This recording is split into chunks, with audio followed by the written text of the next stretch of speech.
Bonjour à tous! En cette période hivernale, je voulais vous expliquer comment vous pouvez faire votre propre gel antiseptique aux huiles essentielles. Donc c'est vraiment une formule toute simple, vous allez voir, mais qui va vraiment vous sauver la vie en hiver. Donc ça remplace complètement un gel hydroalcoolique, parce que vous savez que les gels hydroalcooliques en hiver, ils dessèchent énormément les mains. Il y a des personnes qui sont hypersensibles et dont l'alcool, puisque hydroalcoolique, il est fait en grande majorité d'alcool, va vraiment aller enlever cette couche protectrice de gras au niveau de votre peau. Et donc vous risquez les crevasses, les mains sèches, les mains déshydratées. Et je pense surtout aux personnes qui doivent très souvent se désinfecter les mains, comme par exemple le personnel soignant. Ils arrivent parfois à la pharmacie avec leurs mains dans un état catastrophique.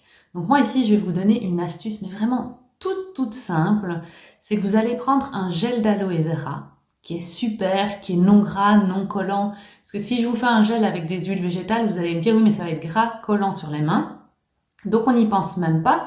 On part sur une base de gel d'aloe vera et on va mettre des huiles essentielles dedans. Et celles qui ont un super pouvoir antiseptique de surface, les plus puissantes, ce sera l'essence de citron et l'huile essentielle de titri. Et donc je mettrai 95 ml de mon gel d'aloe vera et j'incorporerai 3 ml d'essence de citron et 2 ml d'huile essentielle de titri. Vous allez voir que malheureusement les huiles essentielles ne sont pas solubles dans le gel d'aloe vera, qui est un gel qui est majoritairement constitué d'eau, et on sait que les huiles essentielles sont solubles dans le gras et non pas dans l'eau.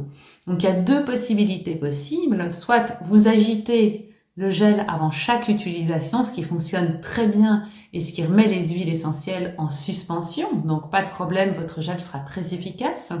Pour celles qui veulent être beaucoup plus précises, vous pouvez tout à fait solubiliser vos huiles essentielles dans votre gel d'aloe vera et pour cela, il vous suffit d'acheter un dispersant. Le dispersant est ce qui va rendre solubles vos huiles essentielles dans votre gel d'aloe vera. Complètement magique. Alors pour ça, il faut toujours mettre une dose 3 fois supérieure environ à votre dosage d'huile essentielle. Donc dans ce mélange-ci, par exemple, je fais un gel contenant 5 ml d'huile essentielle, je vais mettre 15 ml de dispersant. Et vous allez voir comme ça, vos huiles essentielles vont complètement se solubiliser dans votre gel d'aloe vera. Alors souvent on me demande, oui mais il faut mettre des conservateurs, puisque le gel d'aloe vera, il est composé d'eau, il peut rapidement se contaminer par des bactéries, et donc il faudrait mettre un conservateur.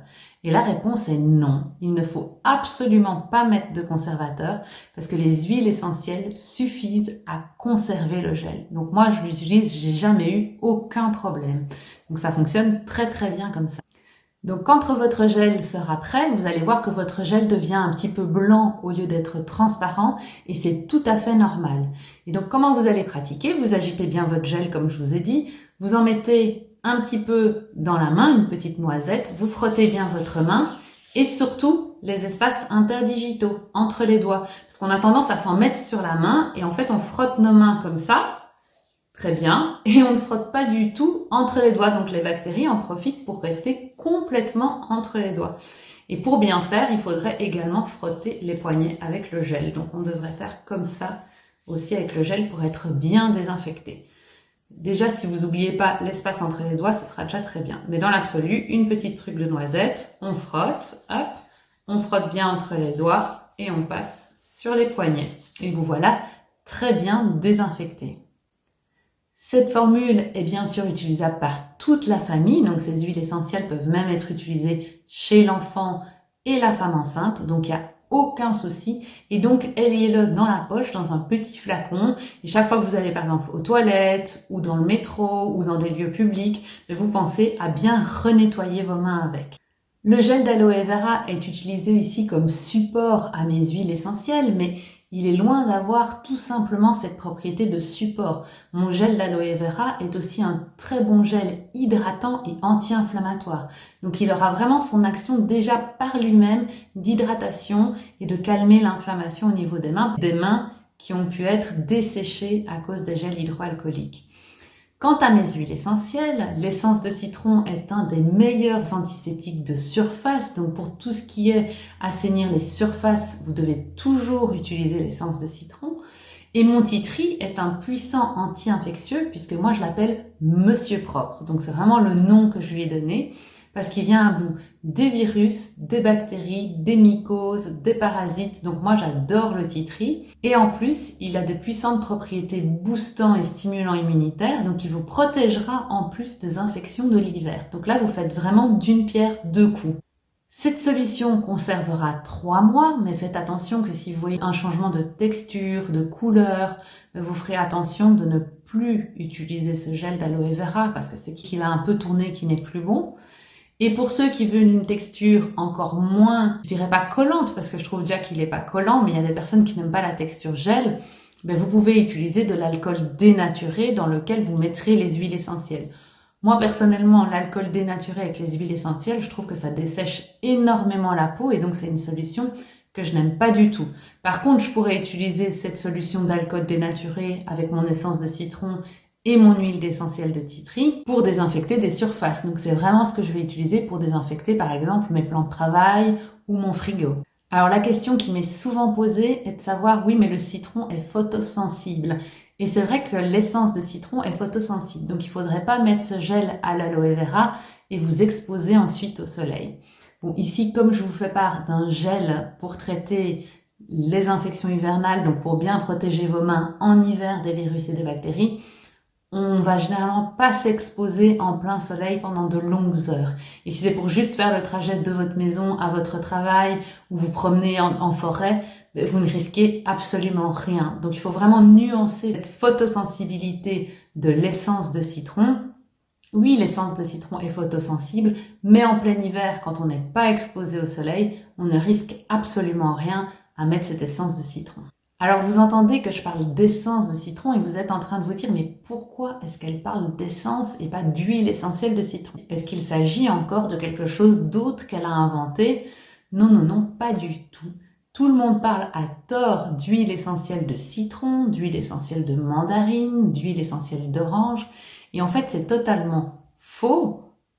Les agrumes ne sont pas à proprement parler des huiles essentielles, mais sont des essences. Pourquoi? Parce que vous allez voir si vous regardez d'autres posts comment on obtient les huiles essentielles. Et donc, c'est par un processus de distillation à la vapeur d'eau. Or, les essences d'agrumes ne sont pas obtenues par distillation à la vapeur d'eau. Pour l'orange, la mandarine, la bergamote, le pamplemousse, on prend le zeste qu'on va presser, on récolte une solution et c'est ça qu'on va utiliser. D'où le nom d'essence et non pas d'huile essentielle. Et il y a un seul agrume qu'on distille et donc qu'on appellera huile essentielle, c'est le yuzu.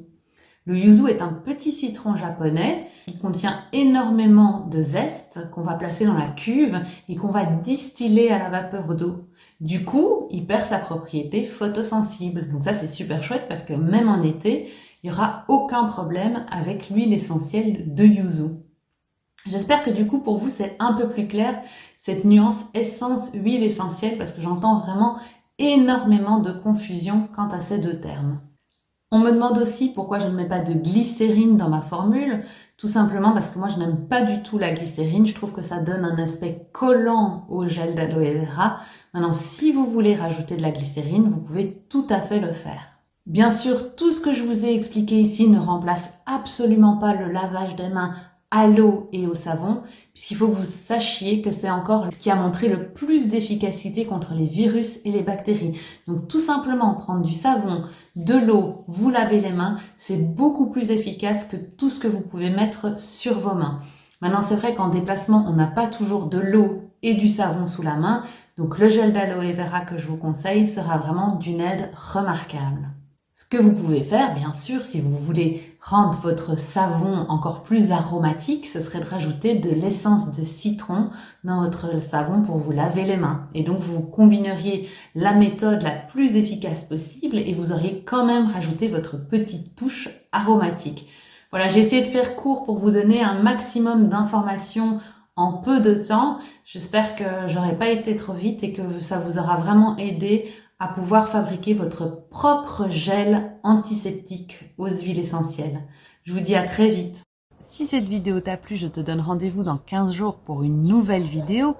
Et n'oublie pas, n'hésite pas à commenter, liker, partager. Ça m'aide énormément pour faire découvrir ma chaîne.